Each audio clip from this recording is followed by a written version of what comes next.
கர்த்தருடைய பரிசுத்த நாமத்திற்கு ஸ்தோத்திரம் உண்டாவதாக. கர்த்தராகிய இயேசு கிறிஸ்துவின் நாமத்தில் உங்களுக்கு கிருபையும் சமாதானமும் உண்டாவதாக. இந்த நாளுக்குரிய தியானத்திற்கான தேவ வார்த்தை மத்தேயு அதிகாரம் 18 வசனம் 27. அந்த ஊழியக்காரனுடைய ஆண்டவன் மனதிறங்கி அவனை விடுதலை பண்ணி கடனையும் அவனுக்கு மன்னித்து விட்டான்.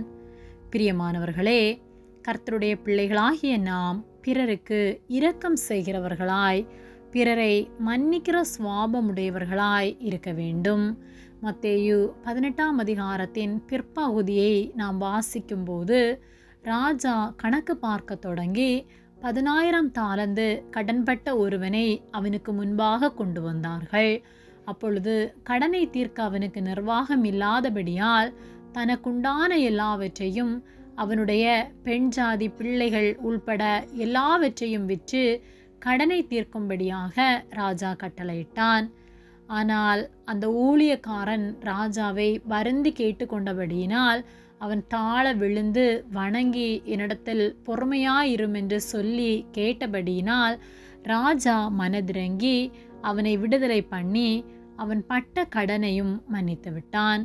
அப்படி இருக்க அந்த ஊழியக்காரன் புறப்பட்டு போன வழியிலே தன்னிடத்தில் 100 வெள்ளிப்பணம் கடன் பெற்றிருந்த தன் உடன் வேலைக்காரனை கண்டு அவனை பிடித்து அவன் தொண்டையை நெரித்து, நீ பட்ட கடனை உடனடியாக தீர்க்க வேண்டும் என்று கட்டளையிட்டான். அந்த மனிதன் அவன் காலிலே விழுந்து, பொறுமையாயிரும், சீக்கிரமாக கொடுத்து விடுகிறேன் என்று சொன்னபோது அவன் சம்மதியாதவனாய் கடனை தீர்க்கும் மட்டும் அவனை காவலில் போட்டான் என்று சொல்லி பார்க்கிறோம். நம்முடைய வாழ்விலும் நாமும் பல வேளைகளிலே இப்படியாகத்தான் செயல்படுகின்றோம்.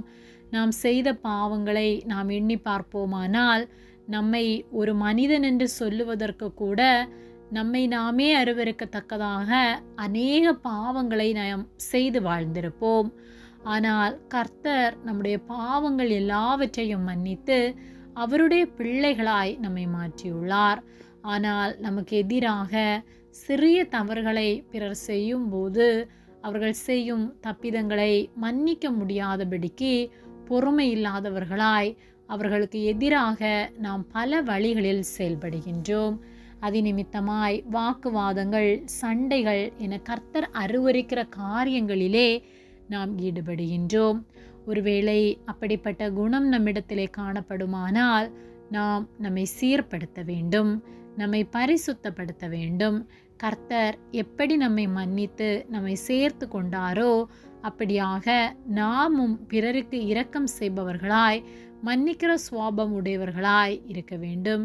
கொலோசையர் 3:13 ஒருவரை ஒருவர் தாங்கி ஒருவர் பேரில் ஒருவருக்கு குறைபாடு உண்டானால் கிறிஸ்து உங்களுக்கு மன்னித்தது போல ஒருவருக்கொருவர் மன்னியுங்கள் என்ற வார்த்தையின்படியாக கர்த்தர் நம்மை மன்னித்த அன்பை உணர்ந்து அவரை போல இரக்கமுள்ளவர்களாய், அவரை போல பிறர் நமக்கு எதிராக செய்யும் தப்பிதங்களை மன்னித்து ஒப்புரவாகுவோம்.